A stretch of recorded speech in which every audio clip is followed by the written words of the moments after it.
So today's presentation is on recent advances in effective bat mitigation in California with Dr. Dave Johnston. Dr. Dave Johnston is an associate ecologist and bat biologist at HT Harvey and Associates. Dave has been studying the ecology of bats for over 30 years, and for the past 10 years, he has been studying the impacts to bats and birds at wind energy and utility-scale solar energy projects. And he has other long-term bat projects in California, Hawaii, Mexico, and Belize. In addition to starting two nature centers in California and several science education programs in California and Hawaii, he taught at San Jose State and Santa Clara universities. He has written numerous scientific publications, hundreds of technical reports, including many on bat mitigation, and has been featured on Nature, Quest, and BBC public broadcast television productions. Now, without further ado, please join me in welcoming Mr. Dr. Dave Johnston.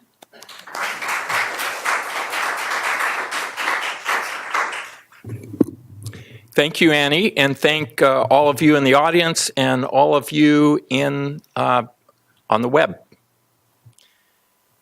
When I first started talking about doing advances in bat mitigation, I had one thing in vision, and I realized quickly that my audience was broad scope and widened quite a bit. So I tried to take a broad scope of bat mitigation and then bring you up to date with each one of these areas or issues to some degree. And in no way would this duplicate what you might learn in any number of detailed workshops that are provided in the West. Some of the people involved in helping put this presentation together offer those courses, including Dr. Suzak and Dr. Brown and myself. So if you have a sincere interest in learning more about bats, there's lots of ways to increase your knowledge. Okay, this is going to be pretty quick and furious because there's a lot to cover. And I'm guessing that I'll take most of the 2 hours. And as I understand it, we'll have a little bit of time after that for questions and answers.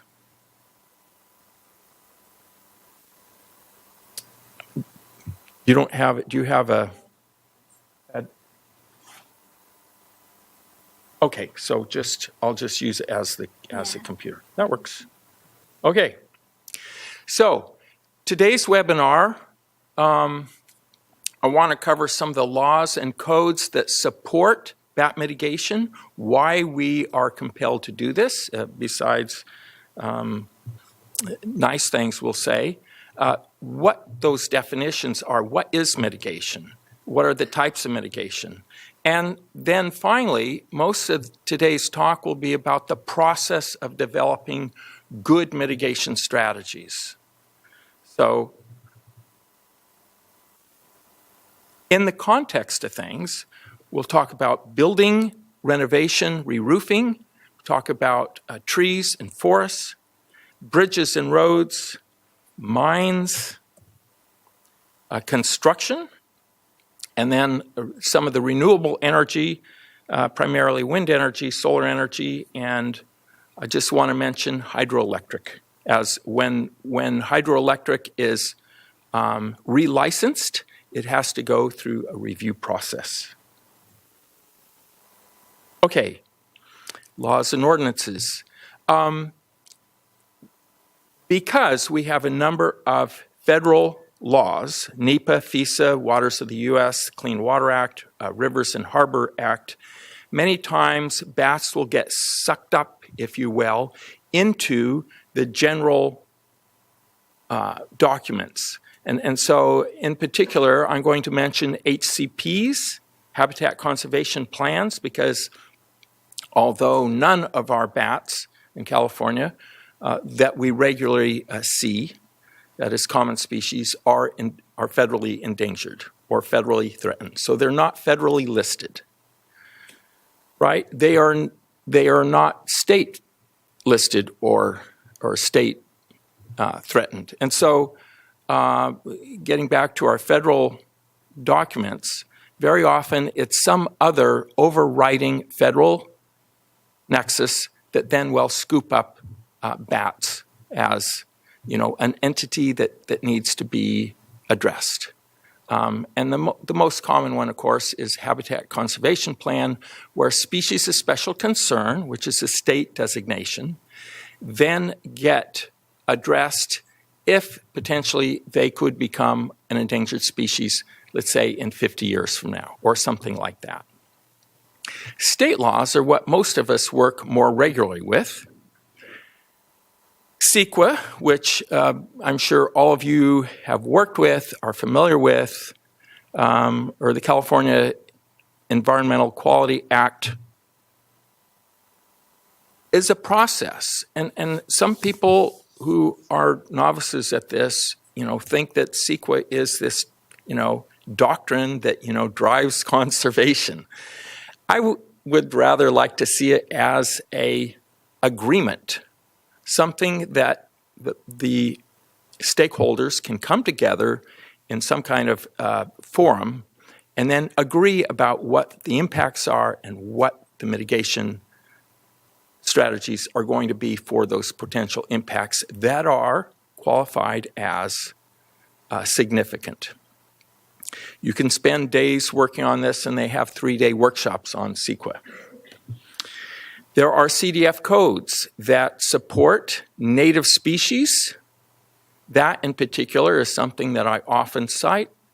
Although it doesn't have a lot of teeth, nonetheless, native species of mammals are most certainly protected by Fish and Game Code.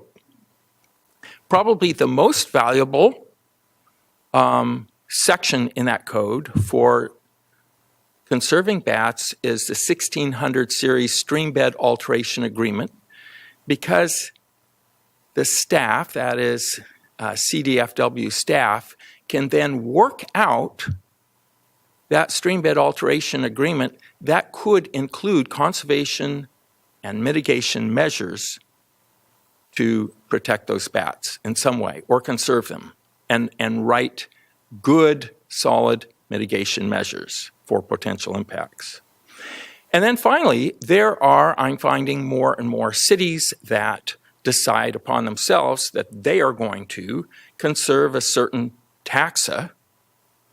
And in a lot of cases in the Bay Area, it's become burrowing owls. In some cases, I've seen whole towns that decide they are going to protect the bats. So local ordinances don't play a big role here, but because city councils or county governments sometimes write their own ordinances that help protect bats. Now, a little bit about definitions, and I particularly like this definition that I got out of the Merriam-Webster Dictionary: mitigation, to act in such a way as to cause an offense to seem less serious, i.e. acts to prevent or reduce impacts to wildlife and or to compensate for permitted wetland losses.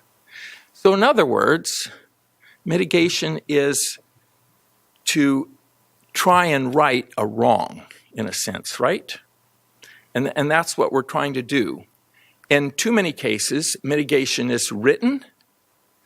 It's never monitored. Sometimes it's not even implemented.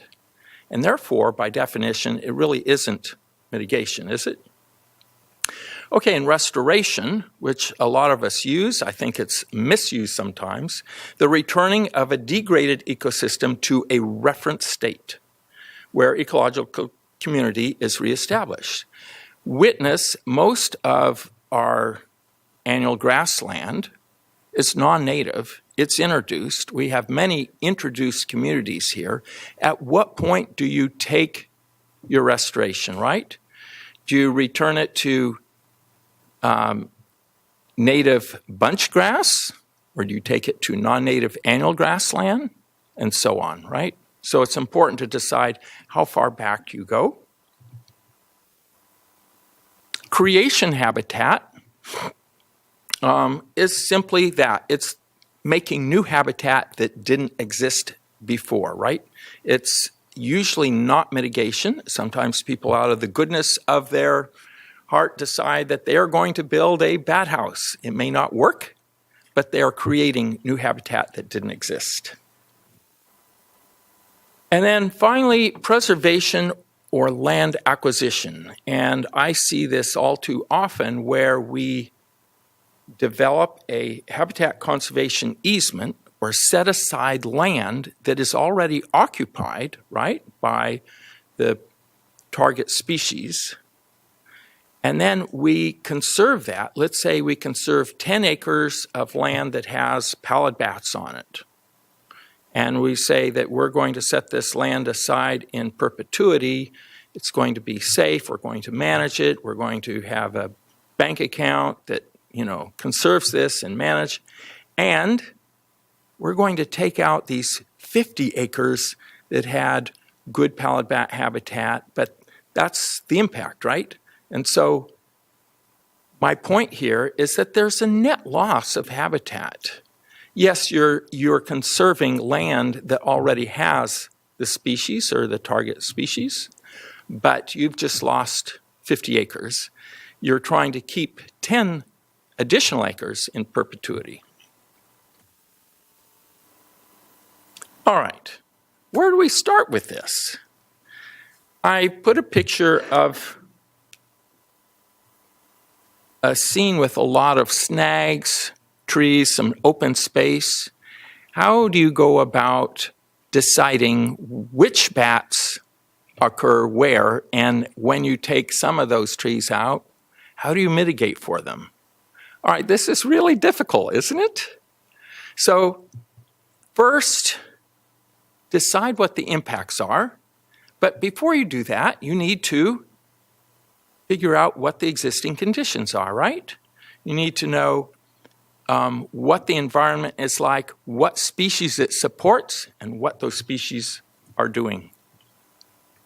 So when you assess the habitat, you need to figure out all sorts of things like how many bat surveys are enough, what's the functional habitat for each of these.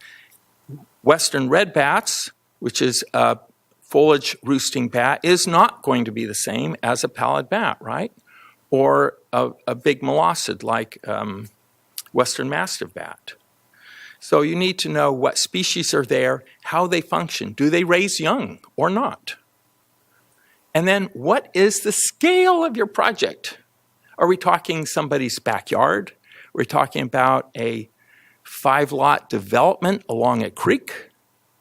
Are we talking about 30 miles of transmission lines or something like that, right? So when you actually get to it, you need to know all those things about the project and the species and what they're doing. Now on the bottom here, I show 2 habitats. Just on casual looking at this, there's this suburban golf course, which actually looks pretty green. A lot of green grass, nice trees. There's actually a pond there. On the right, we have an abandoned orange tree. The orange trees don't look very good. It doesn't look like very good habitat. When we put bat detectors out there to decide what was there, the suburban golf course, nothing. Now, after 5 days of recording, we got 0 bats. Remarkable. On the right, we got a lot of traffic from big brown bats, Yuma myotis, California myotis. So you should also assess specific parts of that roosting habitat, right? And so on the left here, I have what seems like a big sycamore with a great big nice roost-like cavity. On the right, some bridge habitat. In the end, you could decide that maybe this is maternity colony roosting habitat. It was not. As it turns out, there is a hole at the top of this and the rain goes straight through. 0 habitat, right? But you need to figure this out. You can't guess.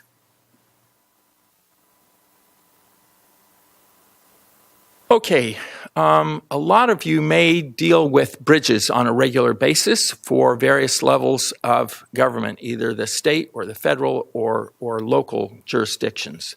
Some of the things that you should look for is guano right off the bat, right?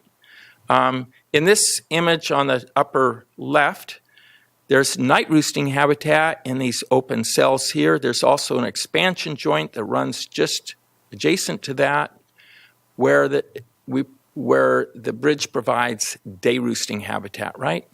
In the background, you can see a lot of rich riparian forest. In fact, this area recorded least Bell's Vario within the last 10 years. Rich, absolutely. Lots going on there. So all those things, in terms of a general picture, would suggest, okay, there could be special status species here, and then you have to go through a whole series of steps to try and figure out species, impacts, and finally, your mitigation plan. On the bottom right here, I'm just showing a white-throated swift dropped out of a roost. They were raising young immediately adjacent to pallid bats. There were 20 females all raising young in this tiny little crevice and just pecking distance away from the white-throated swifts.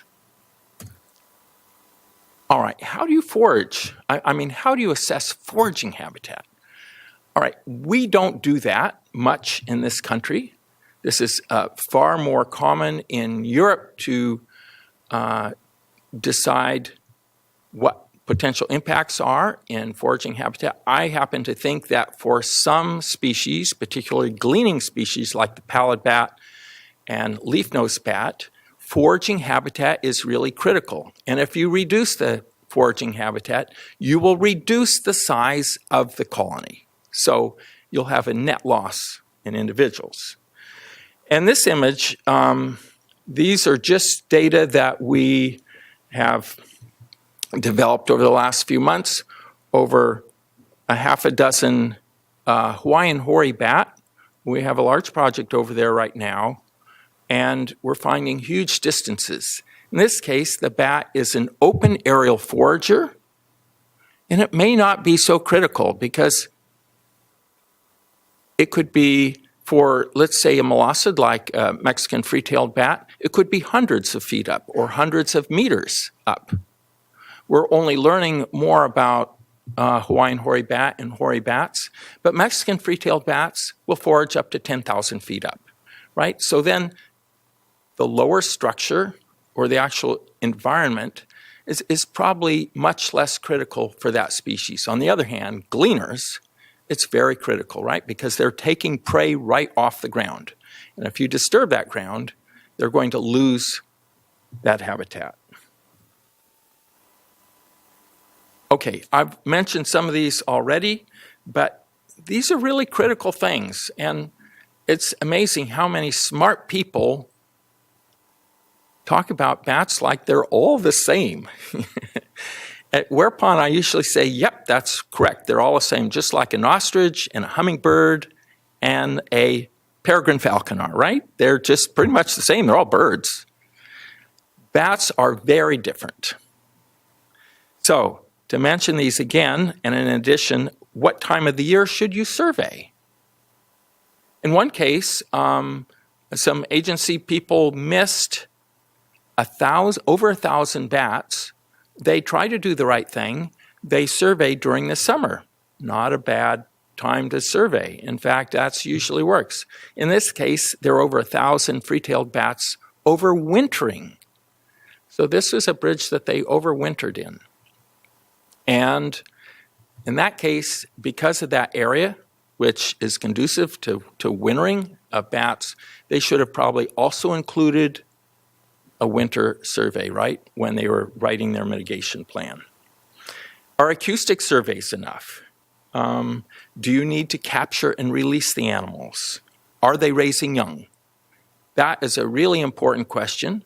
In some cases, it's cost agencies or project proponents a lot of money because they decided, oh, it's okay. Let's just assume they're racing young and go from there. We don't have enough money to do those field surveys. Wow, I mean, then you have to assume that that species is racing young, and then you're going to get into a whole different game. When you're collecting data, I can't emphasize enough, get the right equipment and the right personnel. Not everybody can do all kinds of bat work. Not everybody can do bat work, and certainly there are many specialties among bat biologists. This slide was provided by Layla Harris and Joe Suzak, and you can see all the many different kinds of physical instruments to record bats. In fact, there are probably over 30 companies that provide software to analyze these calls, many of them being from Europe, some being from other parts of the world besides Europe and North America. Do you use a $50,000 bat detector out in the field? Probably not, right? So on the other hand, you might want something that can record overnight, that's waterproof and so on. But you've got to decide all the questions about what you need to know before you collect your data.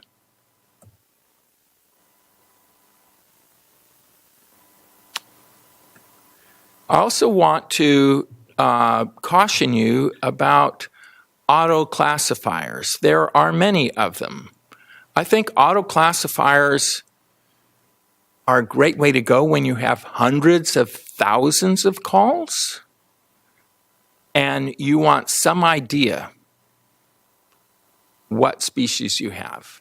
But when you have a small job or a small survey and I get a call from somebody who says, hey, I just found a range extension of canyon bat. It's in the redwoods. Okay, the first thing I ask is, can you send me those acoustic files?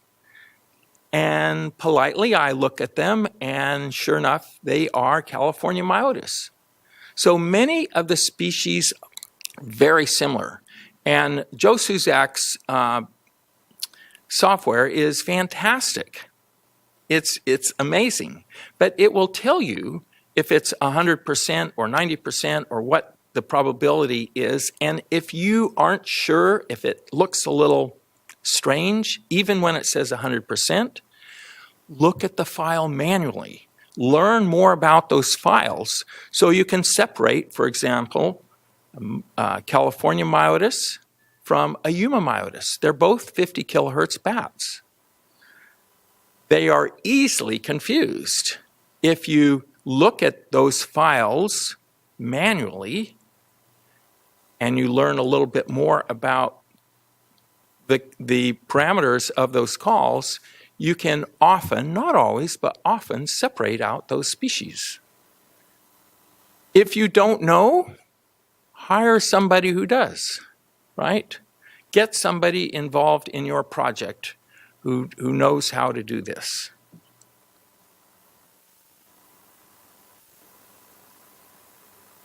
Sometimes I'll see bat detectors right on the ground. It's a common thing. You can say, well, it did record. Yes, it did record. You got maybe lots of files. But then when you start looking at those files, you find that they're kind of distorted, and there's a lot of reflection off the ground, and they're anything but clear. And so I recommend, using a protocol, looking at what is done for protocols. Usually this is putting it on a pole or out from a tree, so it doesn't have the reflection or the interference. So these are from Layla. A lot of it is through Joe's work, but you can see here a pole with a microphone on the side making a much, much cleaner call. So whether you look at that manually or run it through an auto classifier, you're going to get a better chance of being able to identify that. So when you are establishing this, keep your raw data, right? So that then an expert can help you discern really what it is. Now, this is one of my favorite graphs that Joe Suzak developed. He has shown how species overlap. And you can see there's an enormous overlap until you get into some of these species, like spotted bat here and mastiff bat here. Those are so different that the auto classifier or manually, you're not going to have any problem, right? But when you get up into the 50 kilohertz bats, it's not that clear. All right, how long should you do this? These are two situations, projects for H.G. Harvey. In this case, we are looking at habitat use by Hawaiian hoary bat. Our microphone and bat detector is set out for 3 days. We're doing about 640 of these.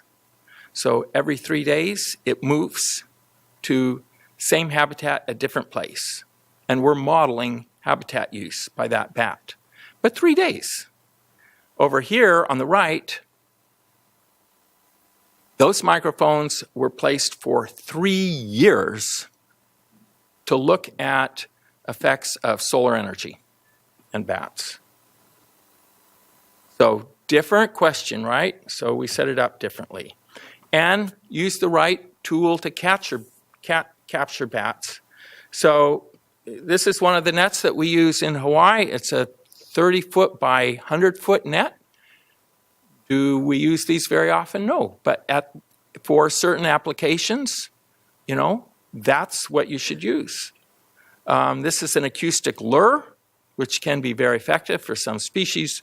And on the top, a harp trap, right? At the entrance of a cave, not forcing bats to go through this, but in certain situations, that's the best way to sample. This is from a very large cave. I hear this all the time.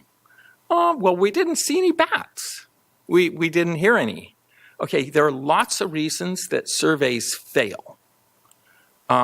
Primarily because the equipment isn't appropriate.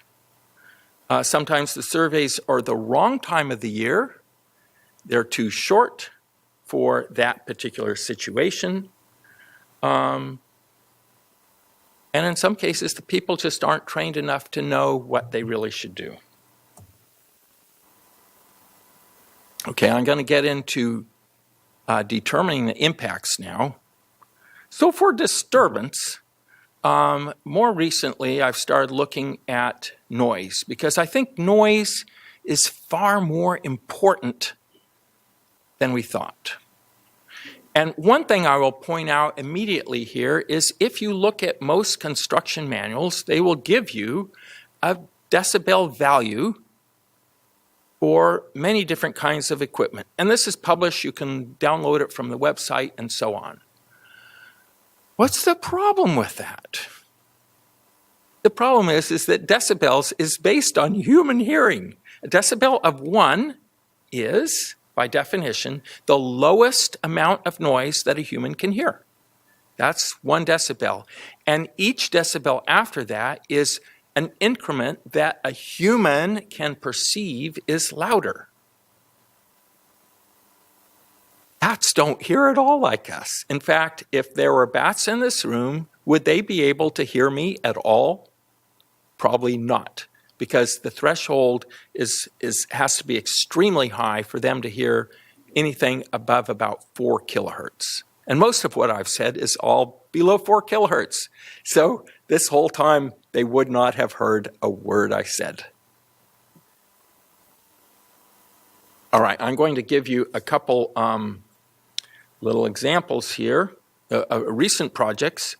Actually, this first one isn't really recent, but I'm bringing it up because it has everything to do with noise. In the South Bay, there is a creek realignment project, and they needed to move this creek 60 feet. It had endangered ESU steelhead, it had red-legged frogs, and a lot of issues relating to impacts and streambed alteration agreements and so on. Lots of riparian that they had to change. So on the upper left, you have a parking lot. That is now what it looks like here with the new creek.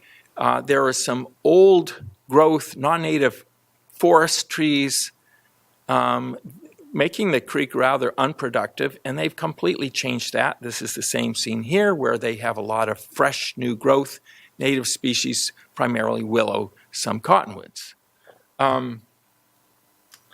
So someone called me up and they said, we'd like you to do some bat surveys. We're taking out lots of trees and there might be bats here. I said, okay. How did we do that? We caught them, we put a radio tag on them, and we tracked them to their roost. That's not the only way you can find a roost, but that was the quickest way I had of finding the roost. So we found a roost, a maternity colony of 20 big brown bats. They're all raising young, so we could prepare for the next year.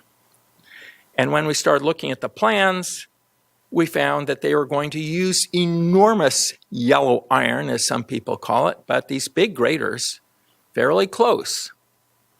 And this is 85 to about 90 decibels, right? So we're talking very loud noise. Chainsaws, again, very loud noise, only about 100 feet away. Agency people suggested, well, we got to get rid of those bats. And I started asking why, and they said, well, for one, we're going to take the tree out. I said, you're going to do what? There's hardly any of those trees that would support a colony. So can we rethink this a little bit? So we did. We saved the tree. We moved the trail. And then rather than still excluding them because of all the noise, when I pointed out that they may not perceive the noise the way we do, but there's very little research on this, we agreed to monitor that for a year for vibration and sound. And what we did, it was 85 feet high, so we put a bat detector in this ammo can and then would raise it up in place because some bat detectors are actually fairly short. A Anabat SD1 can record can only detect bats from about 85 feet. So we did that, and all of a sudden, the bats had left.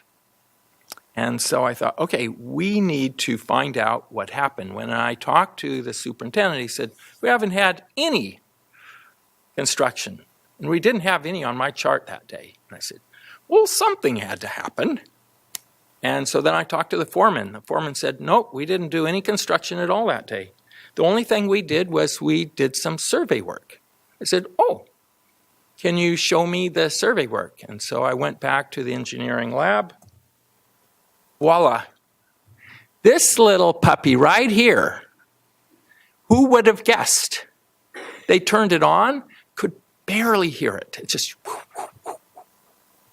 not even that. It's about this big, it sits on a desk. So when that was on a tripod just below the roost, nobody could hear it. Nobody even thought that it would be a problem. Bats bailed. If you look at the recording, what's interesting to me is that it has two signatures here, this broad band about 20 to 30, and then this other tweaking thing at about 64 kilohertz. If you look at a big brown bat's hearing, and by the way, so this is very, they can hear at 1 decibels, but it has to be, in this case, 110 decibels for them to hear that low, right? So that's crazy loud. This is their sensitivity, right? Very low thresholds at about 20 kilohertz, which makes sense because that is their call signature, right? They're considered 20 kilohertz bats. Their calls dropped down to about 20 kilohertz. So this area is very sensitive, the same area that laser surveyor operates. And curiously enough, they also have this very high sensitivity at 64 kilohertz. Go figure. Why that matches up so well, it's just serendipity. But that was the story. So all those big tractors and chainsaws and everything else that went on for months, we couldn't see any change in the population. That little instrument, though, made a big difference. So what I recommend to people is, if you don't know, have your people either hired or internal test the equipment. Put out bat detectors, listen, figure out what kind of sound it makes, because what's published is all for human hearing. All right, one more example of this sound business.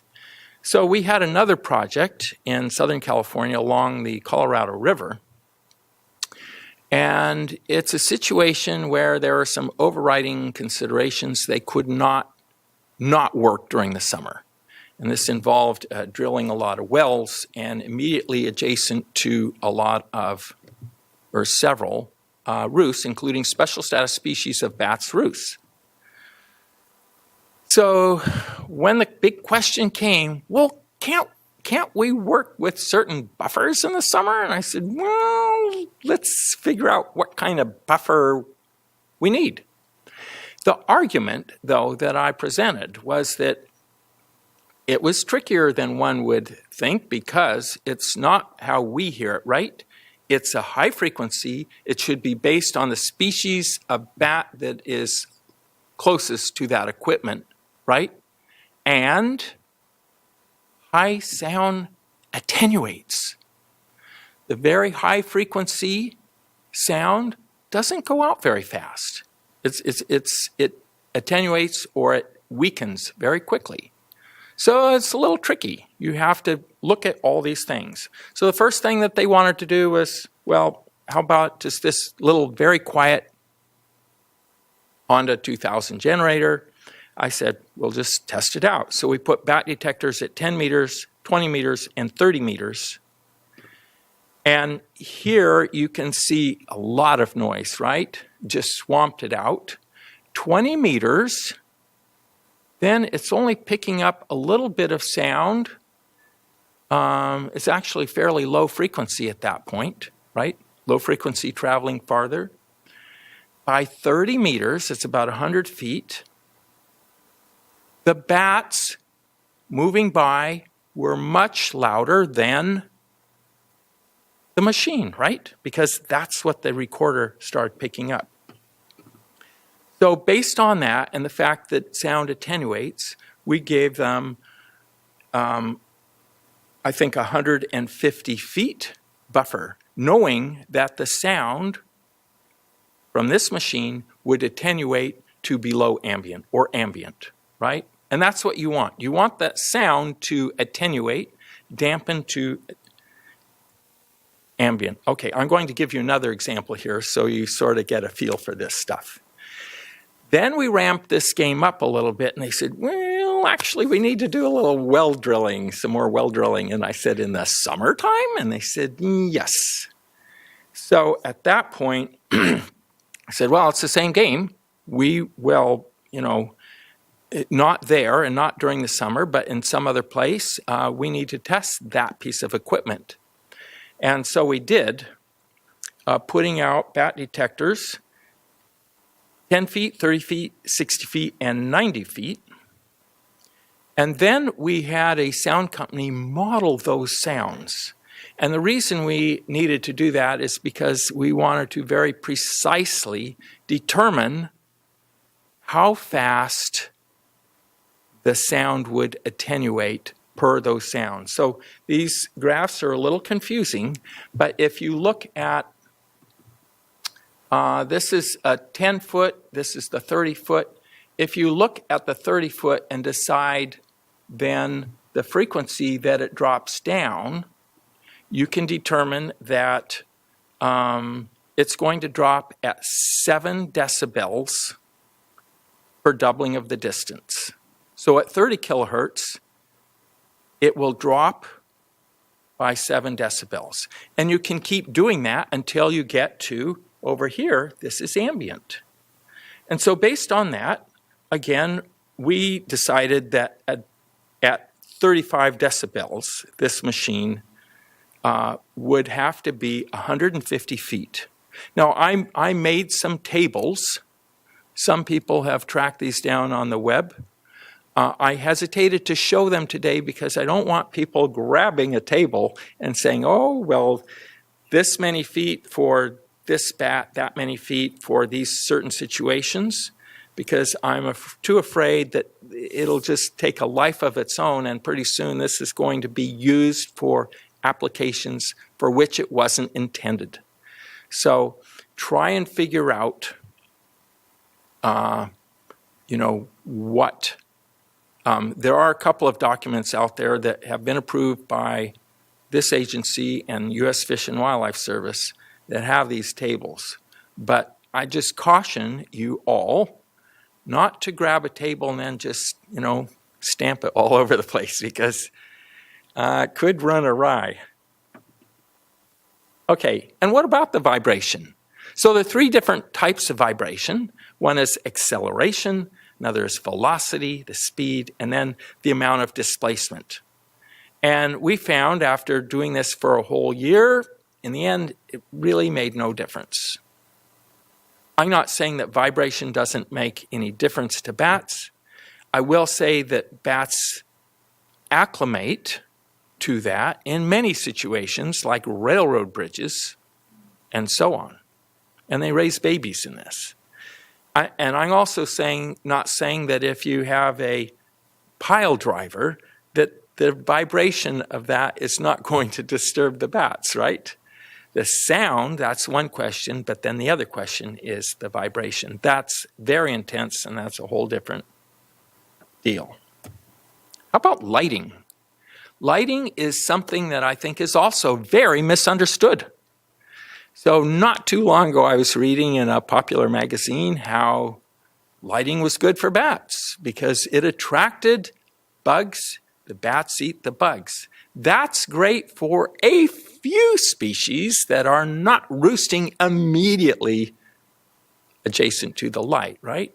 So something like a Mexican free-tailed bat, even hoary bats, red bats, will take advantage of a light source. However, if you have that light source right next to a maternity colony, that's different, right? The other different thing is that some bats may not tolerate light at all. And one I'm a little worried about, again, is the pallid bat, because I wonder if it doesn't have some sensitivities to urban light. It may not do well in urban light. So a very good source of impacts from light is Fuhr 2006. And he talks about, or they talk about, a number of things you can do, one of which is to reduce the angle to 70 degrees. Rather than broad scope, try and narrow it down so that your work area is limited, and or your lighting is limited to just the work area. Another very easy way for lighting is simply a shield, right? Just put a huge wall there. Doesn't have to be thick, can be relatively thin and expensive, but block the light if you think there's a problem. We do know that bats respond differently to different frequencies of light, right? So they are probably more sensitive to high frequency light, some light that we can't see. Again, their senses are different. And I have been told so many times that bats don't see red light. I'm sorry, I had bats in my lab for about 9 years. Bats can see in red light. They don't see as well, right? I'm not saying that for all species, but for pallid bats that I was working with, they can definitely see in red light. It's that they don't see quite as well. We actually don't see as well in really red light. Okay, short-term loss of a roost. So what timing are we talking about? And what kind of roost is it, right? So sometimes a short-term loss of a roost may not be a big deal. Sometimes it might be a really big deal. And temporary always disturbs me, because when someone says it's only going to be a temporary loss, I've seen some temporary losses being 5 years. That is not a temporary loss of breeding habitat. By that time, and for some species, maybe their reproductive years may be diminishing. I mean, so it would be more of a permanent. And you have to decide, right, what kind of impact that would make. Permanent impacts. So even the modification of a roost, a narrowing, a change in a change in the surrounding trees may dictate that all of a sudden they have too much sun or not enough sun, and so on. In the end, roosts are very sensitive, and bats are really particular about them. I've watched bats in my lab. I've watched them go to an area that was a 0.5 degree warmer. So they can detect very small amounts of changes in temperature. But you have to look at all these things. And one thing that we haven't looked at very well, is because it's so difficult, is fragmentation and isolation. How small a habitat is just too small? Will it not work anymore? And again, for pallid bats, that may have been a problem, because it's mostly disappeared from all the suburban and urban areas. It's on the fringes of suburban areas. But often that bat is foraging far away from the suburban area, and it has long commutes back into what they're hanging on as a roost. We know very little about human activity and how that affects bats, right? Okay. Finally, cumulative effect. I'm not sure I've ever really seen cumulative effect addressed in bat mitigation. But if you don't consider a lot of small impacts over a large period of time, then you are going to have cumulative impacts. And again, pallid bats, I think, have definitely had cumulative effects. In a lot of cases, I found there to be presence for either pallid bats or Townsend-Spiegard bat. There might be 1 or 2. And if you model this for occupancy, you're going to say, well, the species looks intact, it occurs here. However, if you start looking at the population of a colony, if it went from 100 to 3 or 1, it may no longer be reproductive, right? And it probably isn't. So on a wide scale, it's something to consider. Okay, a few rules of the road. I like to say that the best mitigation is always avoidance, right? If you can figure out how not to make an impact, you're better off. It's easier. Mitigation should be sequenced. It should follow in an order. If this, then that. First do this, then do this, then do this, and so on. And for restoration, try and make it in kind and on site, right? And if you look at this in bat terms, think of a bat house. You could think of, well, we're restoring their maternity colony roosting habitat.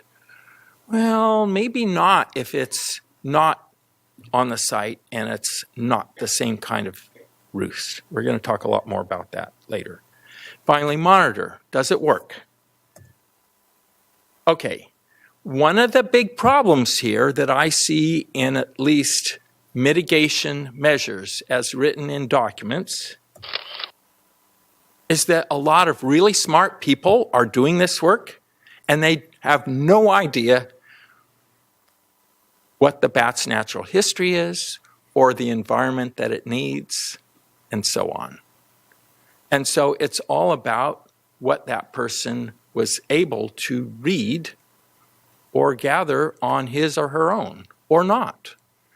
But I see a lot of, in the end, very bright people thinking that they can it's all logical, right? And the best example are bat houses. Because I've had people tell me straight up, well, I put a bat house there. I mean, the bats will go into the bat house. Are you kidding? Almost never, right? When I used to do community talks at some of the nature centers, I would ask people to raise their hand if they had a bat house, and maybe about half of them did because they were already interested in bats. And then I would ask them, how many of you have bats in them? It was rare that I got anybody to raise their hand. Most bat houses are loved by people, not bats. People love their bat houses. Even if they have a few bats in them, they think it's working fabulously. Okay. This is a real bat house that was put up to mitigate for over 1,000 bats. It's on 20-foot poles. I've seen similar structures like this being put along San Joaquin River, bat mitigation for western red bat, which is a foliage rooster, which will never, ever use this, right? Because they roost in the leaves of the trees. They're not crevice roosters. And finally, there are differences in expert opinion. Now, these two images show the range map of the western red bat. And in fairness to the people involved, this bat wasn't separated from eastern red bat until around 1997. It's a separate, unique population and considered a separate species. But here you have western red bat range that does not extend north of California, except this little dot here. Over here, you see a totally different range, which is current, and I took this off a website just a few days ago. And it's a very common range that you'll see among reputable sources. However, there is a paper that indicates this dot here is a eastern red bat based on the genetics, not a western red bat. And so there are no records for western red bat in Oregon or Washington. How we got this, I'm not sure, but it'd be easy if you assume that this was a western red bat, which it was for many years, and is in this diagram. Anyway, there are lots of stories like that. So my point being that there are differences in expert opinion.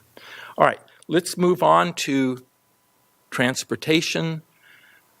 I'm just curious, how many of you are here specifically for a bridge mitigation or are involved in that? Just raise your hand.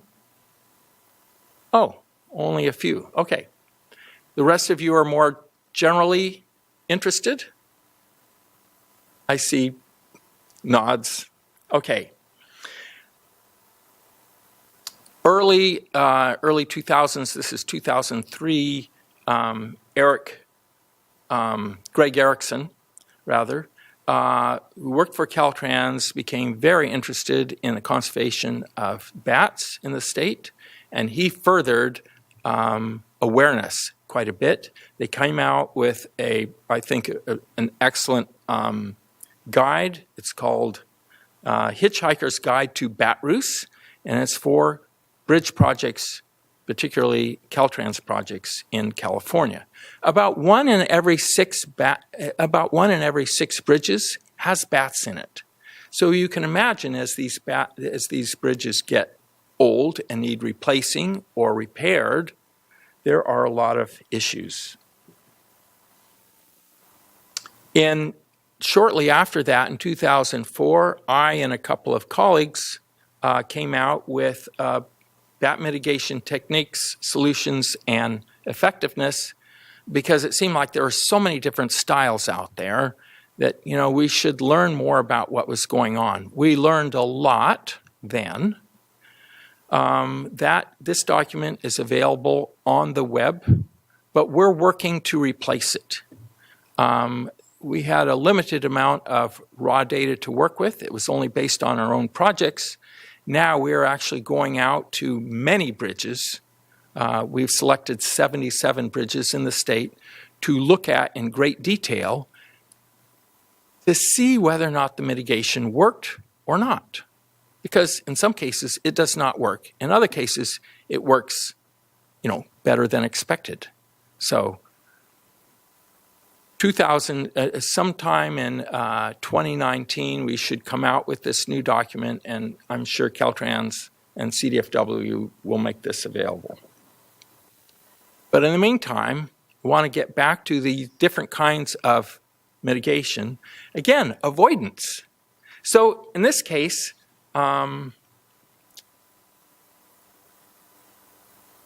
I was asked to do a survey, and this is a long, long time ago, in the late 1990s, and there were about 220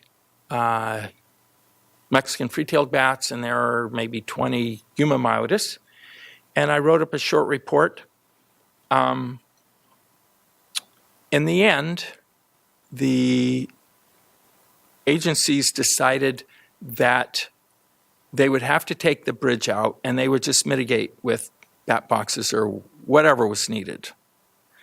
And I had tried to suggest that they keep these.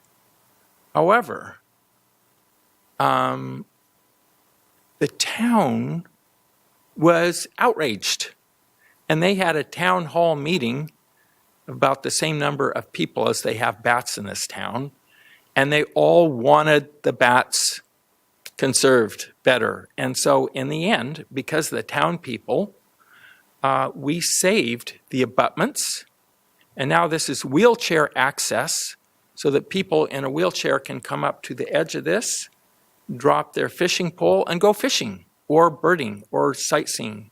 You don't have to be handicapped or in a wheelchair to enjoy it. It meant that the agencies had to fix the bridge up more than would have been necessary if they just left them. What is missing here is a large steel trestle. The steel trestle didn't afford any bat habitat at all. But in the end, for really a small amount of money, they were able to save the bats. And today, there are probably more bats roosting in this than there were. This little graph here just shows the pre-construction and the post-construction. And that's what I'd really like to see more of, is more attempts by people to try and do a good job of monitoring after something is built. Okay, so I've used several categories here, and then we're going to get into some very specific recent projects. So these were the bridges, and we had a limited data set, and we'll have a much, much larger data set this second time around. But if you look at seismic retrofits, that is when they came in, they fixed a bridge up so it was better engineered for potential earthquakes. Somebody had to exclude bats for a short period of time. And you can see here that in the case of free-tailed bats and Eumomyotis, there are actually more bats after the fact, right? After the bats were allowed to move in. And I'll just explain the way this usually works for me, or what I recommend for these really big bridges, is to temporarily exclude bats before they start their maternity colony in one half of the bridge, then let the work happen on that side of the bridge without the bats.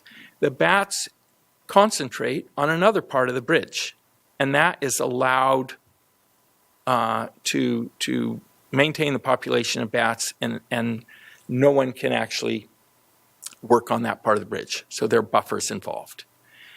At some point that the work is finished in one half of the bridge, then we exclude the bats on the other side. They go back to the habitat that's now free. In a lot of cases, the habitat actually didn't change at all. It was just that it was too close.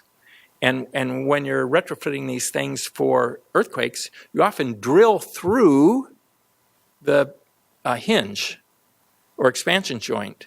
And I've seen, in one case, they're actually drilling right through a maternity colony of Yuma myotis. And the Yuma myotis just moved this far away from the drill. I was impressed. Sorry I didn't get a picture of this, but remarkably, they were not going to move. They had their babies with them, and they were just stuck there. I mean, they weren't really stuck, but they were not leaving. They put up with a lot. I wouldn't recommend anything like that, and it was probably a matter of time when they would probably just bail. But anyway, that's been very successful. So same bridge, move them around. Don't totally exclude them, right? Okay.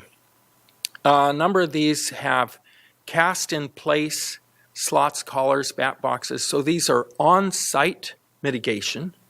And here you have Franklin Boulevard Causeway. This bar here, which is the post mitigation or post-construction, the last time we counted, which is about 3 or 4 years ago, we had 68,500. So very successful project. And a lot of people were involved. It had temporary bat houses. Out of 40,000, the most they ever had was 2,000. So the bat houses or bat condominiums, I don't think were needed. I don't think they hurt, but it was also very expensive. The important thing was that they had habitat that mimicked the search image and the temperature. Okay, and in the case of the Cottonwood and St. John's projects in Sacramento Valley, same number of bats were able to move in after they built new habitat mimicking the old habitat in the bridge, not external like this is. This is off-site bat mitigation. As hard as we try for an off-site type mitigation structure like a bat condominium, in this case, the image that we mimicked was this tile roof.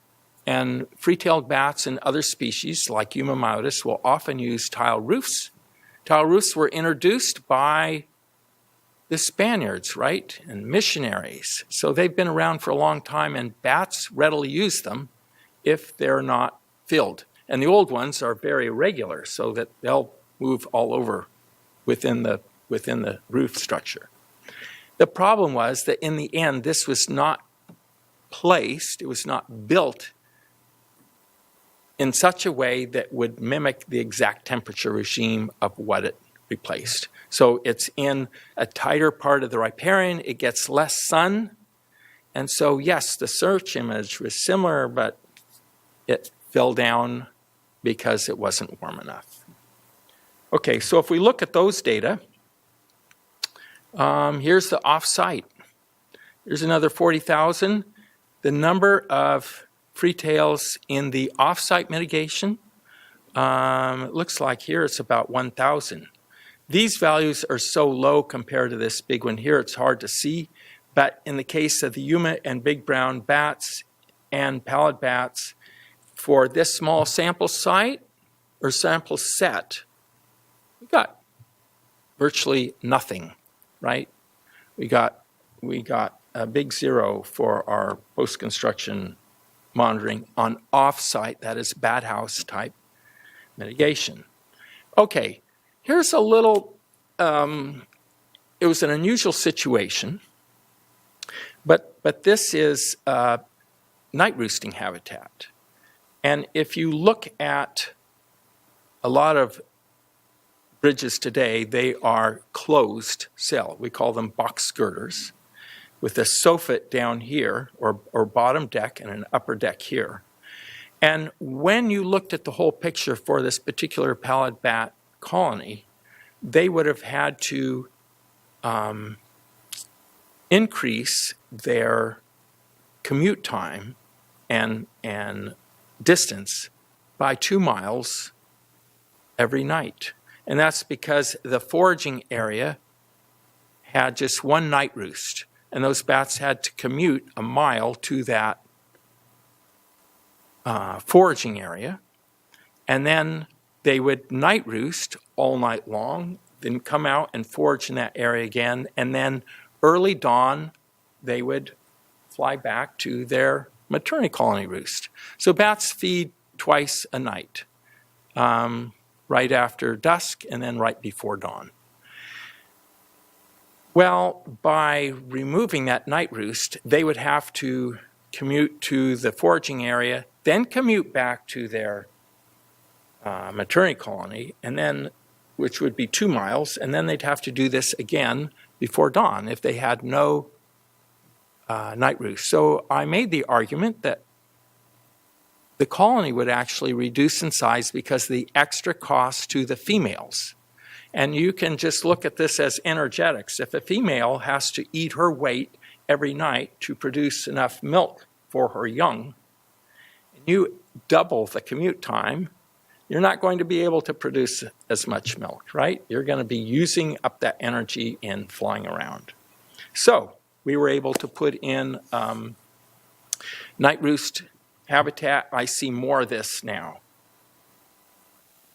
Okay, some designs have not worked as well, and we are learning from them. This is an early design, came off the shelf, I don't know, around 2000 or a little bit later. There are many of these, and they are still building them as far as I know. And as you see it, this early design, I don't think works, at least not in more temperate northern parts of California. Here's some details of it. So you see here, it's like a bat box on the bottom of the soffit, on the bottom of the deck. The bats have to know that there's a bat box in there. So there is potentially a search image issue with this. There may be a temperature problem with it. Okay, let's look at another one. I found this one in Southern California. And again, it's a box girder, so it has a bottom deck with big space in it. And on that soffit, they attach these bat boxes, which provide night roosting habitat, potentially in here, and then day roosting habitat in here. And they thought well enough to put some flaps here so that the bat could land and then crawl back in. However, I'm not sure that, I think the bats will see these well enough. I don't know what they are mimicking, but again, the issue may be temperature here. So I found a few solitary bats, no maternity colonies in these. If you look at the temperature regime of the two different kinds of situations where you have a crevice or a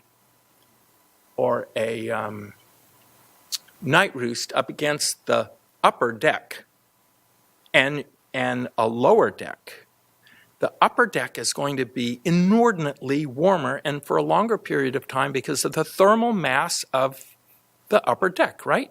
It's what gets all the sunshine. And so here you see the temperature of the lower side of an upper deck. And it stays warm well into the night. This is 11 o'clock, 1 o'clock in the morning. It doesn't actually go ambient until 5 in the morning when the sun's already getting up and presumably could start shining light on the bridge upper deck. The lower one, however, is never as warm, and it drops down to ambient. I don't have ambient shown here, but it drops down to ambient at a very early time. And the temperature, the ambient temperature actually went up. And so this is ambient temperature at this point, starting right here at 9 or 10:30 rather. So what temperature should a maternity colony be? Usually about 85 to 105 degrees, as much as possible. What side of a building should be warmest? Or when you put a bat box up, which side? Intuition would tell you the south, right? When we did a major roost study in Plumas National Forest, we found the maternity colonies were all facing on the east side. Why is that? If you think about it, the babies or the young are most vulnerable at the coldest time of the morning, right? That's when the coldest time of the day is. They've gone a long time when it's been cold. And so if you can warm that up as soon as possible, early morning, they're going to be better off. If you have to wait till the afternoon for that to happen, then that's maybe not as good. The west does stay warmer later in the afternoon, right? But that may not be nearly as important as getting early morning sunlight on a roost. Okay.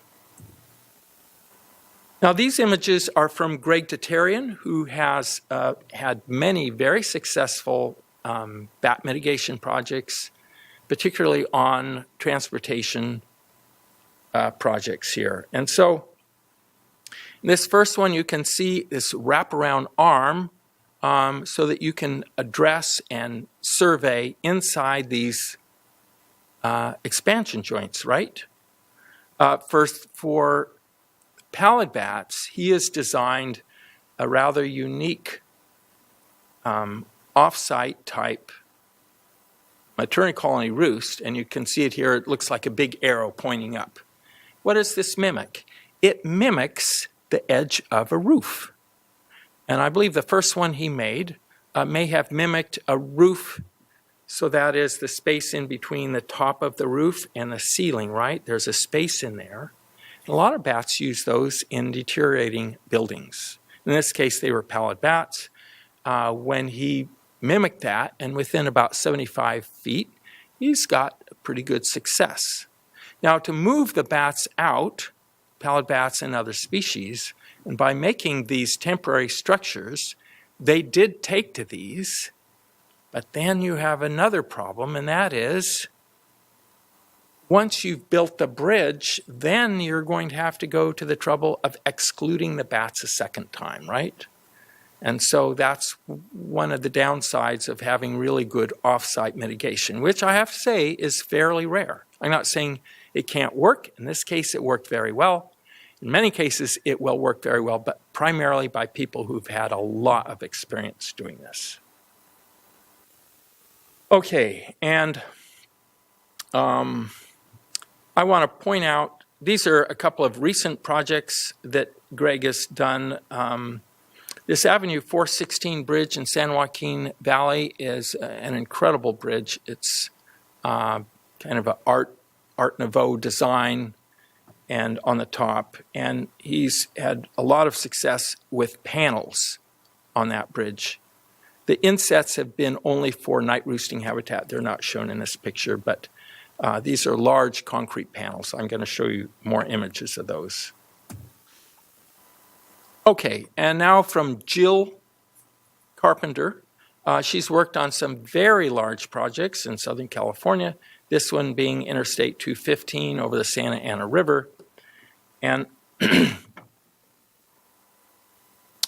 I don't know if this is dark enough, but you can see one of these concrete panels here. They're designed with a space. I like to use about 3/4 of a space. But this one, this is called an organ wedge, which was originally designed around 2004. Since then, Greg has designed one with a little ledge in it, and you can see the ledge area here for pup rearing. And so this has become, well used, we'll say, and successful down in Southern California and in other situations. One of the things that Jill has done that I recommend is keeping track of the temperature, and we're trying to do that as we evaluate the bridges across the state. What is the temperature that they're using? And I'm finding some designs that work in Southern California, San Bernardino Mountains, do not work on the North Coast. They do not work in the Bay Area or Sacramento Valley.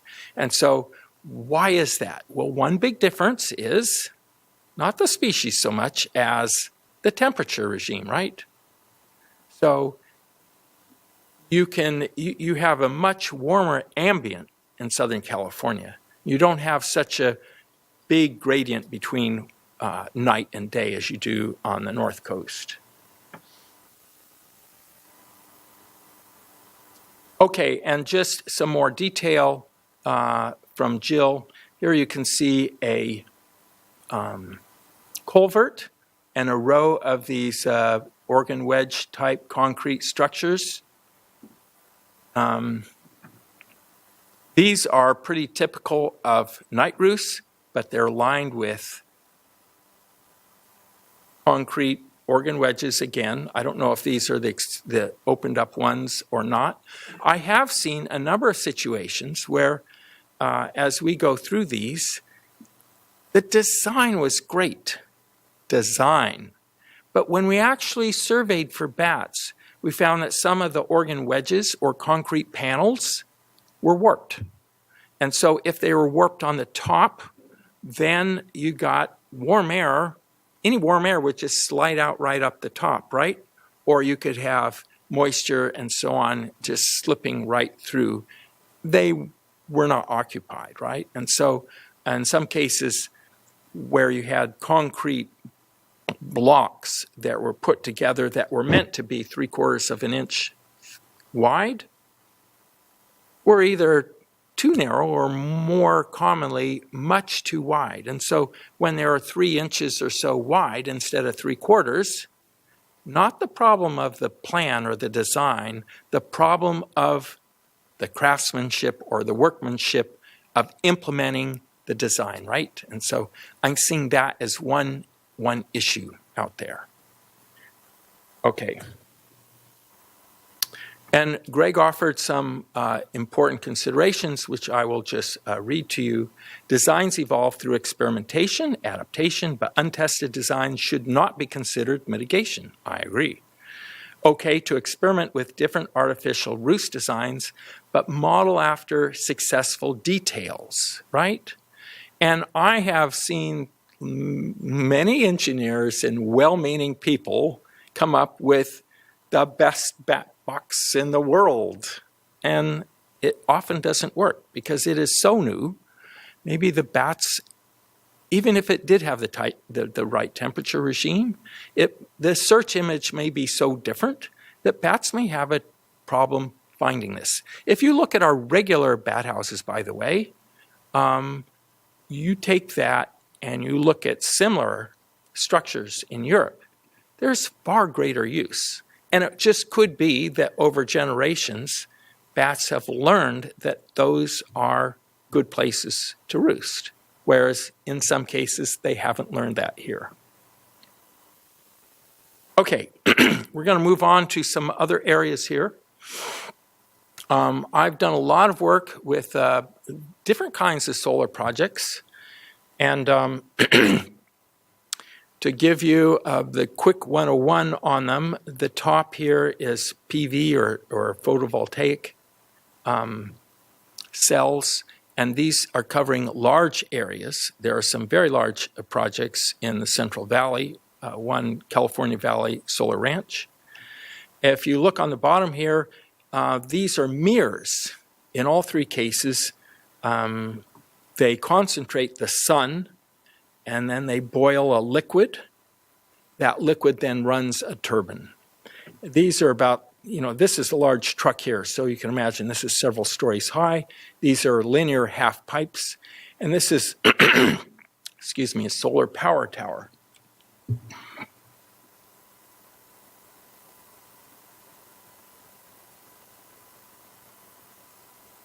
Most solar projects have very little effect on bats, as you would guess. I see the biggest issue probably being the preparation, the construction of them.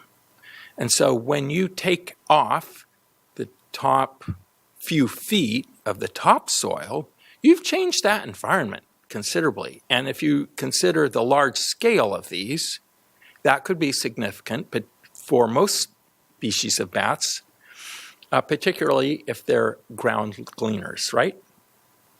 A couple of species occasionally, they roost inside burrows or cracks. One is pallid bat, the other is a canyon bat. And so that does happen.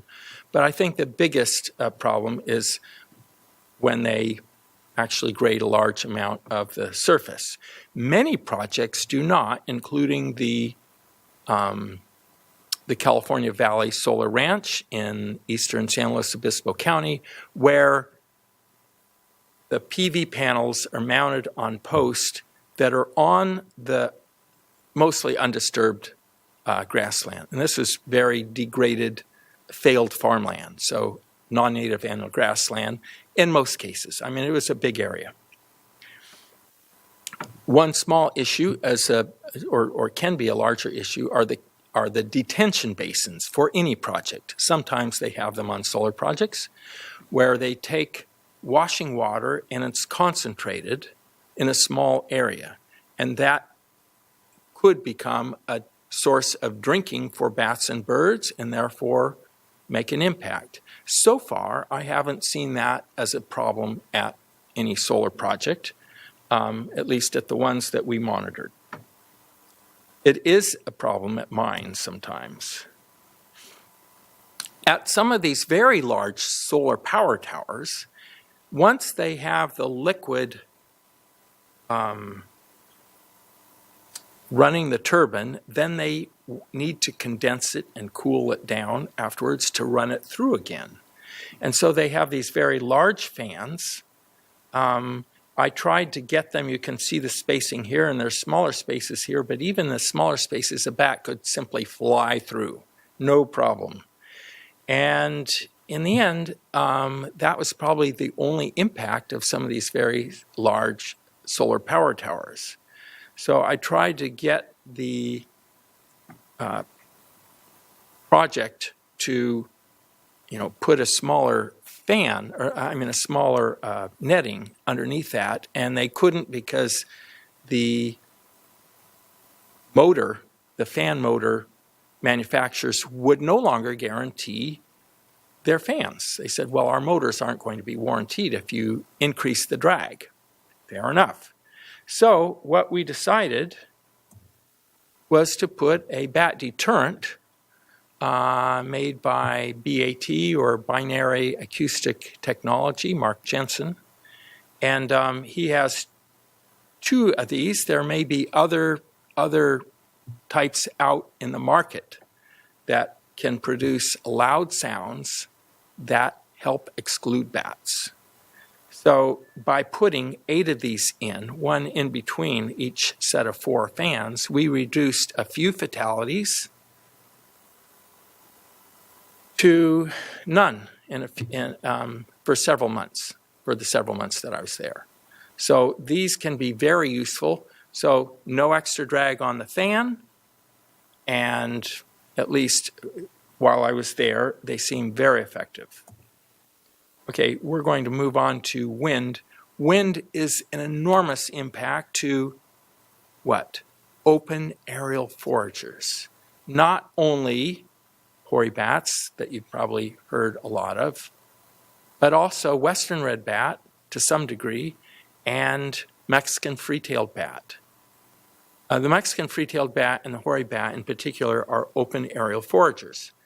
And there are many ways that people have tried to mitigate or reduce the fatalities. And one of the first ways was to produce just what you saw a picture of, only a little different form, and that is an acoustic deterrent that would just, a big ghetto blaster that just blasts away, right?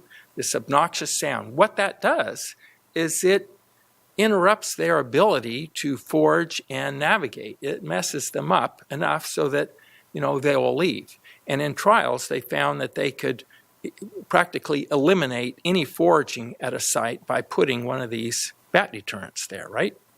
So that works, except it reduces fatalities, and it's been tested for that. It's not 100%. One of the issues is, if you recall, high frequency does what when you push it out?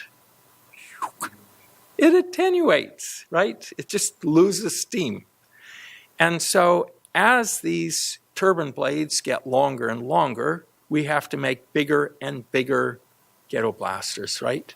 And so now it's not impossible, but they also use energy. So it's difficult to ever do a 100% job on that. But they are still working on different models, and there's still a lot of research there. Amanda Hale has been bubbling, or not bubbling, but adding texture to the towers, and that has shown to also reduce fatalities. It's another way of doing it. She's suggesting that bats drink off the surface of these towers, and I like to think of it as, having watched bats in the lab for many, many years, they are curious.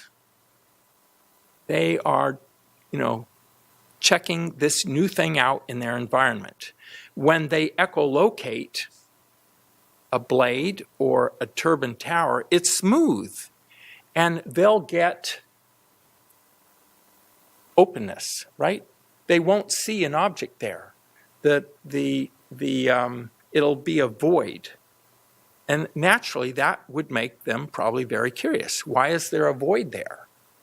And so I think they're investigating. There's several theories. There are 7 theories that talk about why bats are attracted to turbines and why they are why they collide with blades. So we could spend days about this, right?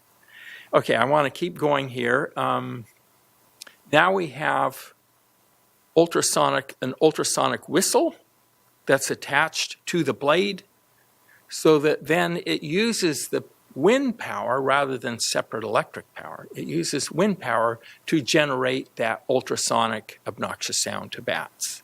So they're experimenting with that.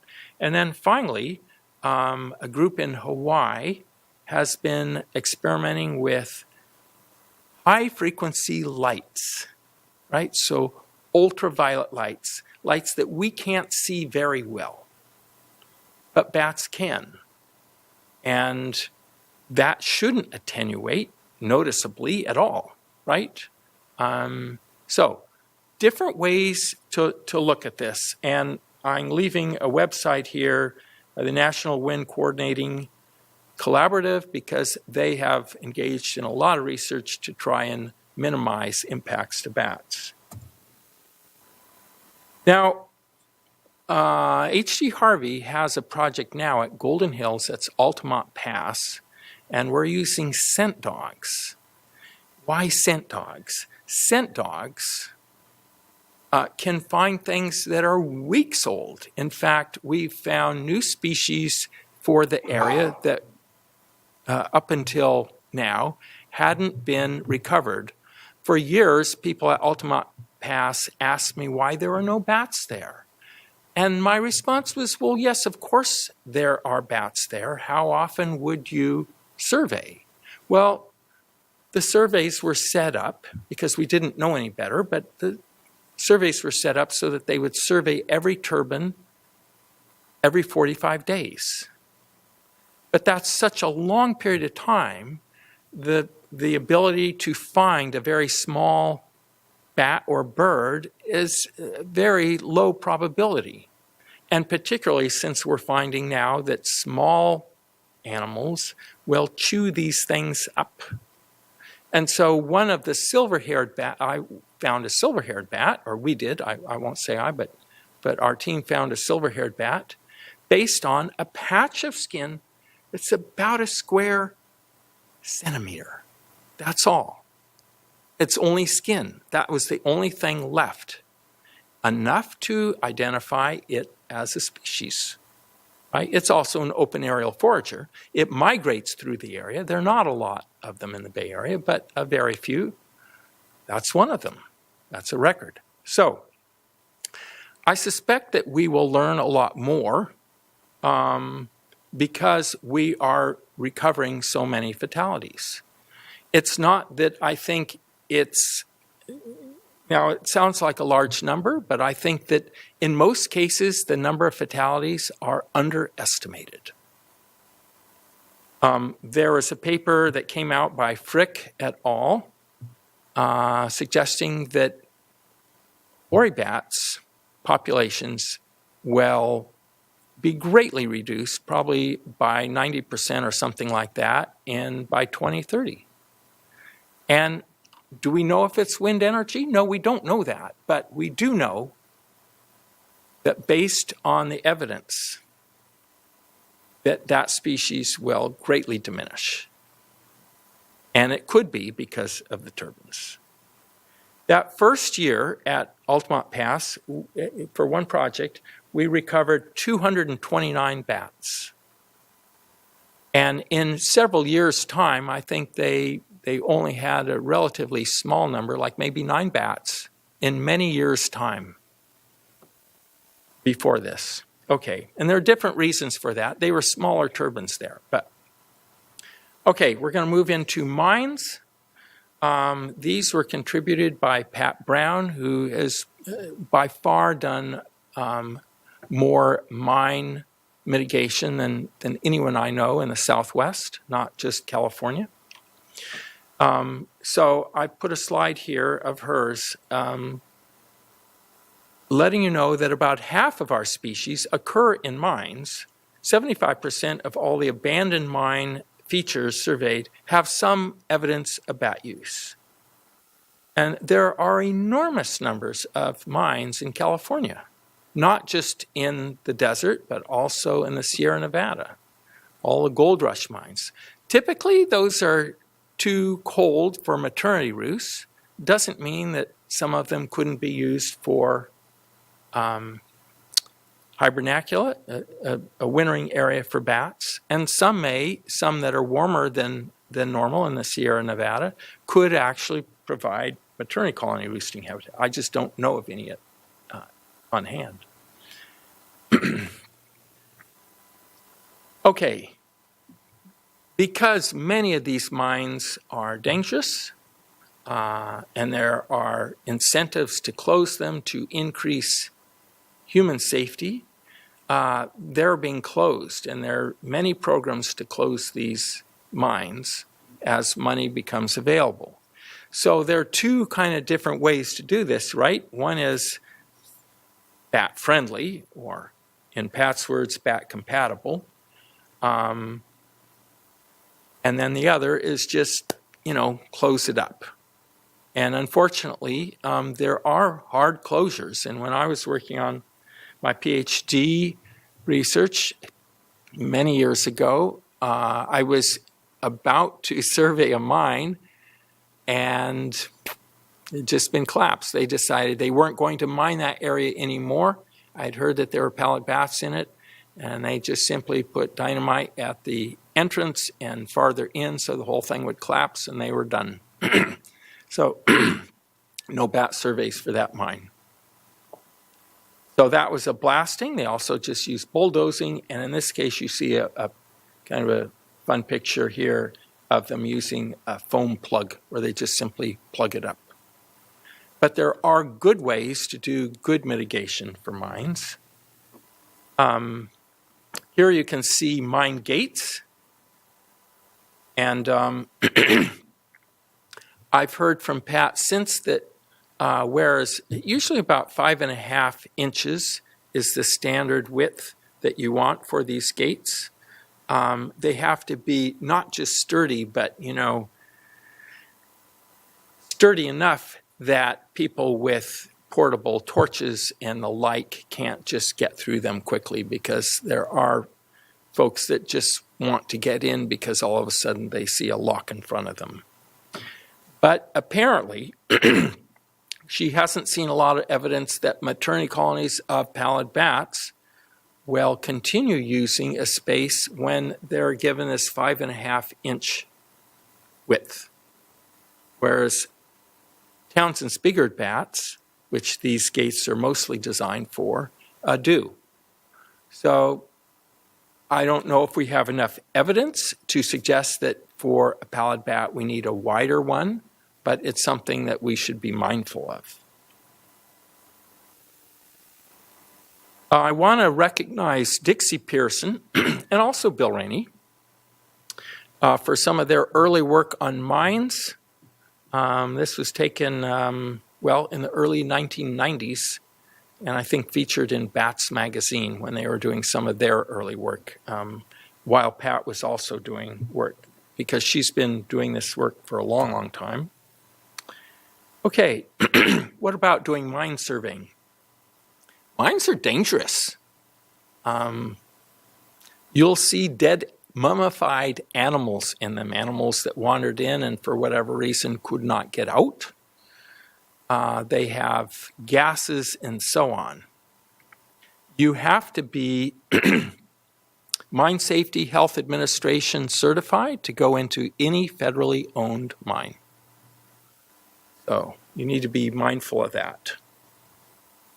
And there is a system to do this, but typically using night vision equipment, night vision goggles. I recommend 3+ generation for my work. You can use infrared video cameras. Thermal imaging camera can get pretty expensive. And of course, acoustic equipment, and you may need to catch the bat to confirm the species or to confirm whether or not it's raising young or not. And by the way, a lot of times acoustic instruments are trying to capture sounds from all these species. If you go to some parts of the world, like the neotropics, where you have leaf-nosed bats, it's far easier to figure out what species are in an area with mist nets, because many of those leaf-nosed bats are whisper bats. We have relatively few whisper bats here. Most of our bats are either vesper bats, vespertilionids, or molossids, the free-tailed bats. Those are really loud bats, but we have some quiet ones. One is Townsend's bigger bat. So you can put a bat detector right at the edge of a mine, and you may or may not hear it. And another thing to consider is pallid bats are not echolocating when they're foraging. And so it's very difficult to record a search call from an animal that is not putting any sound out, right? How do they forage? They actually forage with their very large ears, and they listen to low frequency sounds of their prey. And when they echolocate, which they can do, they kind of give themselves away. And so if it were a cricket, they eat mostly orthopterans like crickets. They also eat spiders, centipedes, and so on. But these are animals that are on the ground typically, right? They can hear a cricket walk through the grass. And I found when I first got involved in my research project, I found that pallid bats were picking up slugs. How'd they find the slugs? One way is actually slugs have radula. When a radula chews on something, it makes quite a bit of sound, which we typically don't hear, but a pallid bat would have no problem hearing. Anyway, that's another story for another time. Okay, cupulas are very important for closures, right? Because it allows the bat to ingress and egress the mine, particularly a vertical shaft. And when you watch bats come out of these, they don't just shoot up like a rocket, they spiral out. They're flying, but they fly up or they fly down. They're not just shooting down like a rocket, like a cartoon, if you will, like a Roadrunner cartoon and Bugs Bunny kind of thing. Don't do that. So here you have a very tiny cupula, but look how short it is, right? With the expectation that the bat is just going to go flip inside and then straight down, and that's difficult for a bat to do, and they probably won't use that. Likewise, some bats don't like corrugated culverts very much, and there may be reasons for that. Okay, so to sum up some of the mine stuff, bats move around a lot. They have multiple mines. Some bats might be 40 kilometers between different mines that they use, either for the season or even within a season. For all these projects, you have to be site-specific. You can't assume something from one thing and then take it over here, do the same thing because, well, it should be the same. Maybe it's not. Maybe the bats don't do the same thing in that other mine.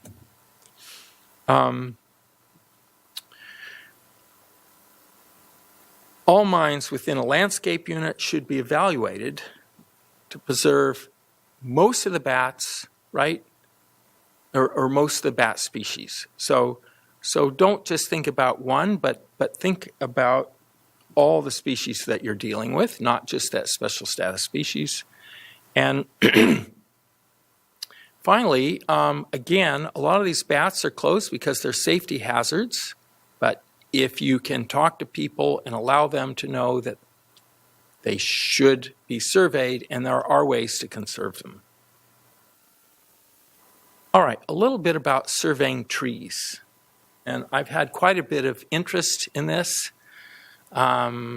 This is really difficult because it can involve such a wide, huge area. This is just an image of trees alongside a creek in a riparian area. How do you go about dealing with this, right? Well, we're going to remove 3 acres of trees, blah, blah, blah. You're going to what? How do you go about surveying for large numbers of trees? So I wrote out 8 things that I do. First, I just assess the habitat. Would these trees support potential habitat, right? Would they provide roosting habitat? If they're all saplings, there's no cavities, would they support any bats? Not crevice roosting bats, but they could support western red bats and hoary bats, right? So that's the first thing I do, and in some cases I can tell people you shouldn't have any crevice roosting bats here, for example.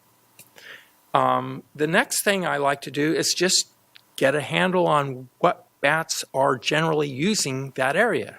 So you put out bat detectors. You don't put out one bat detector for 100 acres or 1,000 acres or 10,000 acres, as I've seen. No, you try and match the scale with the survey. So in Hawaii, we're surveying about, I don't know, maybe 30 square miles, but we'll probably wind up with about 640 sample sites, right? So that's fairly robust. I'm not suggesting you do that for a small project. That's a huge area. But again, match your survey with your objective. Okay. When you find out what species are there and you learn more about the potential impact, then decide what buffer zone should be. How big a buffer do you need for that kind of disturbance? And the reason I say that is because that will limit the amount of surveying you're doing, right? You don't have to do the whole thing if you have just one piece of equipment in the middle of your woodlot or forest. And then you survey each tree, and I designate a value. And after doing this for over 20 years, I've seen so many roosts that, and you can look up papers that will talk about what increases the probability of a roost, like the distance to water, the diameter at breast height, DBH, how old the tree is, and so on. That's not a silver bullet because it's modeling, but it gives you a sense for the probability of the bat occurring there or not. And so again, I give that a value of 0 to 3. Then when after giving numbers to all these trees, and there may be hundreds that are just simply 0 because they afford no habitat, and they're easy to do. The 2s and 3s, that gets a little tricky. Sometimes I'll have to say 2 or 3, I'm not quite sure about this, or something like that. But then I put a bat detector by those high-value trees, the trees that have the highest potential for having a roost. And I leave it there for a designated amount of time. It might be 3 days, it might be 10 days. It depends upon time of year and the situation. Then I look at those data. If it looks like there are bats regularly there that emerge, that is a pattern. Every evening I see bats showing up the same time in the early evening, and they show up again in the same early hours of the morning. Oh, that sounds like there's a roost nearby, right? Okay, there is a pattern here, and it could be one bat. Sometimes it'll be 25 bats. Boom, boom, boom, boom, boom, boom, boom, right? And you think, okay, there's a roost somewhere here because it's such a pattern. It's so regular. Does that mean that tree has a roost? No. It could be 10 trees away. It could be a mile away. Usually not. But then to survey that tree, we'll go out with night vision goggles and make sure every potential roost hole is covered, and sit and wait.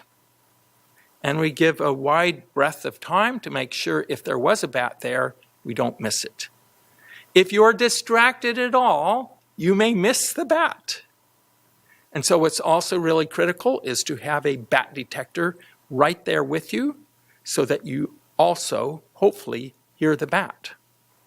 And I have found scores of roosts this way without doing radio telemetry, just by looking at many trees, scoring them using bat detectors, finally night vision goggles, and then finding the roost.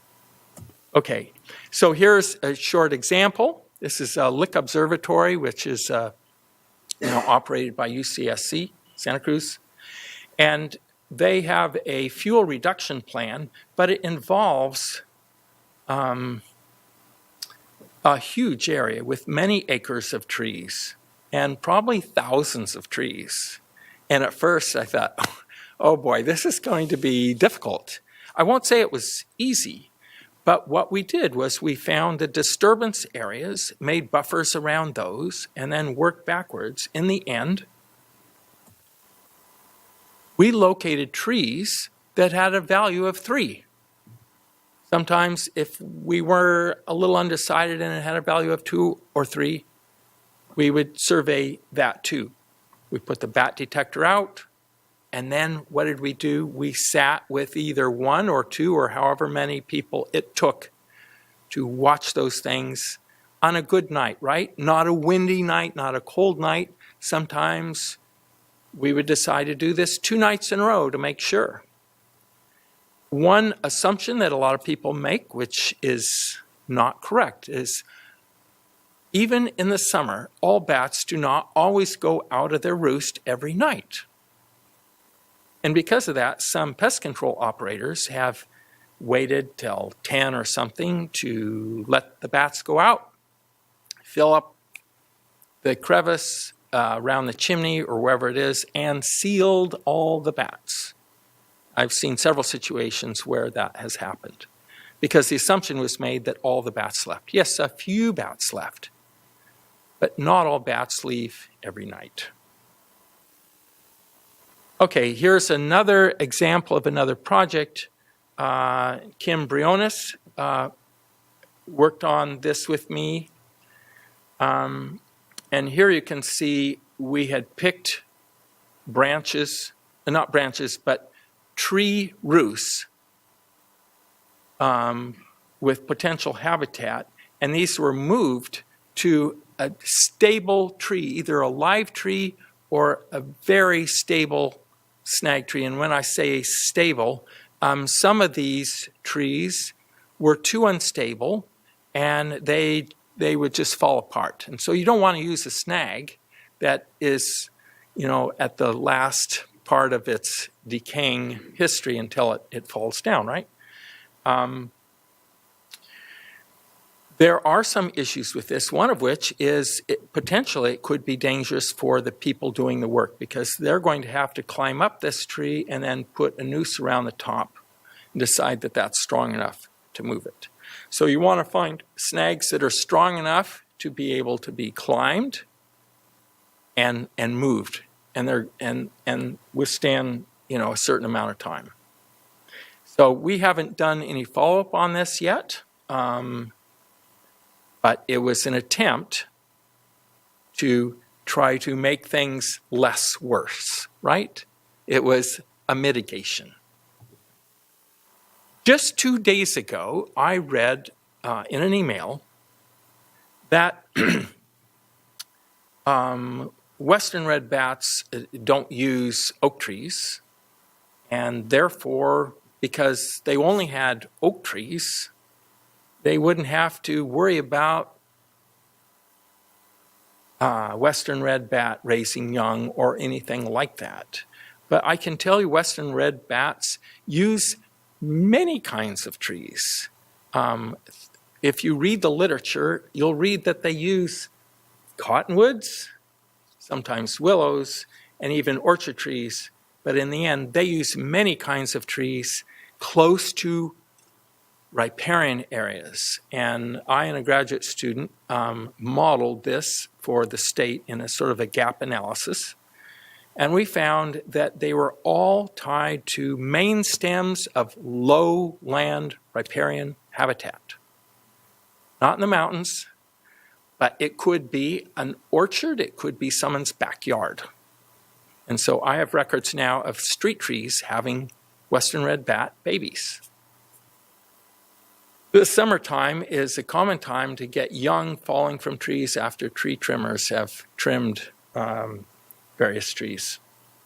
Anyway, okay, and let's see. So we're getting close to our time here, but we're going to quickly wrap up with a few buildings. This is a project that is ongoing. It's in the Los Gatos Mountains. It was originally a Jesuit college in the 1920s. It is now owned by an open space district, and they have decided to renovate parts of this and then demolish other parts that are not historically valuable. But when I saw this carport, I thought, is there any way you can save this carport? Because that might be excellent habitat for the bats that you're going to displace from the chapel and the library and so on. So, in the end, that's what we are moving forward to do.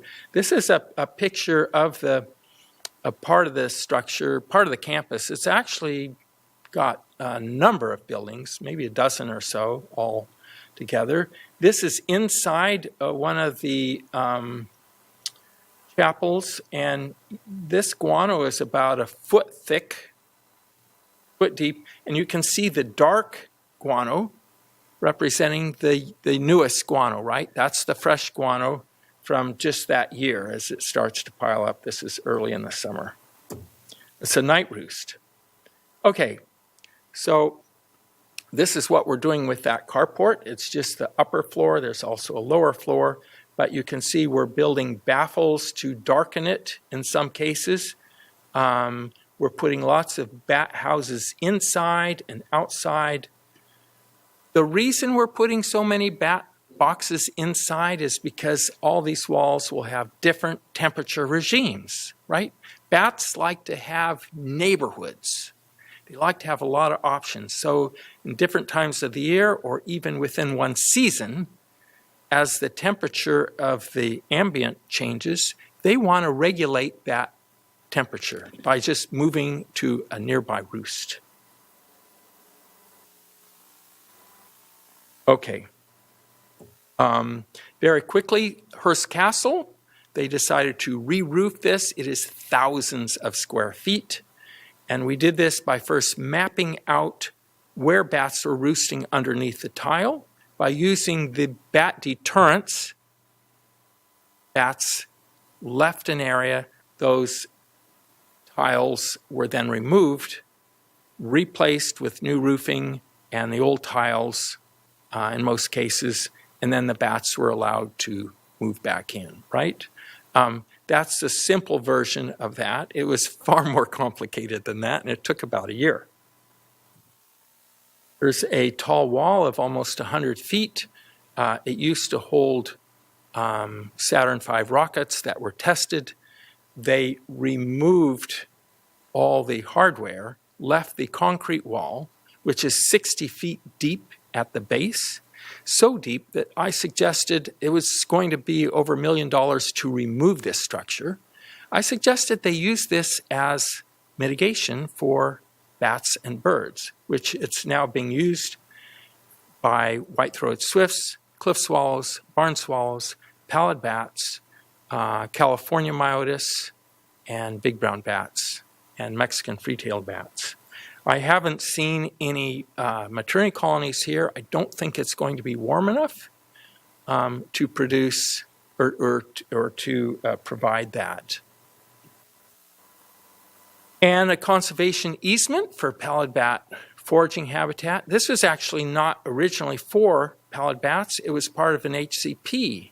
But my point here is that because there was an HCP and pallid bats were picked up as part of the need to mitigate, when they looked at lost foraging habitat, I had the landscape architects redesign their palette so that it had more open spaces and situations that would be more conducive for foraging for that species.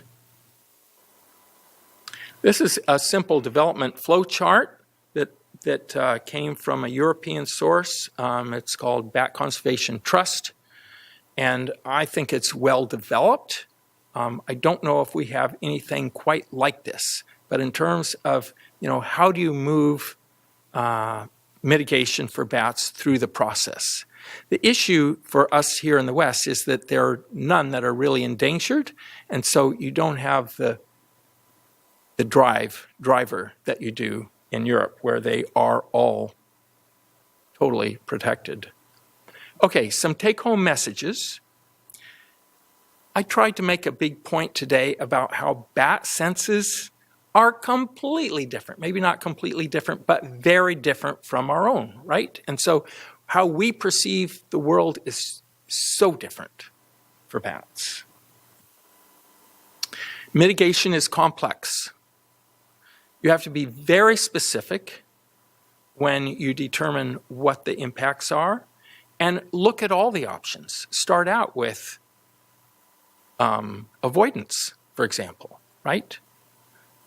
Think outside of the box, but don't go so far as to design the new bat house or the new bat condominium that will attract all the bats, because that probably won't. Insist on monitoring before, during, and after the potential disturbance or the new bridge or the new building or whatever project it is. And this is a part that I don't see carried out very often. Even when it's written in a plan, it's frequently not followed up. And finally, every project is different. I think there are three different times this last year that I was asked for a template for a mitigation. And I said, you won't like to hear this, but I can't help you that way because every situation is a little different. There are so many different bats, there's so many different environments, there's so many different bridge designs, and that's just for bridges. What about the trees or the house and so on? So I want to thank all of the people who contributed slides that were in my first slide, but Pat Brown, Joe Suzak, Layla Harris, Jill Carpenter, Kim Briones, who works closely with me at H.T. Harvey & Associates, also contributed. And thanks to a number of people who have helped me develop these strategies. Thank you, and I think we can take questions and answers.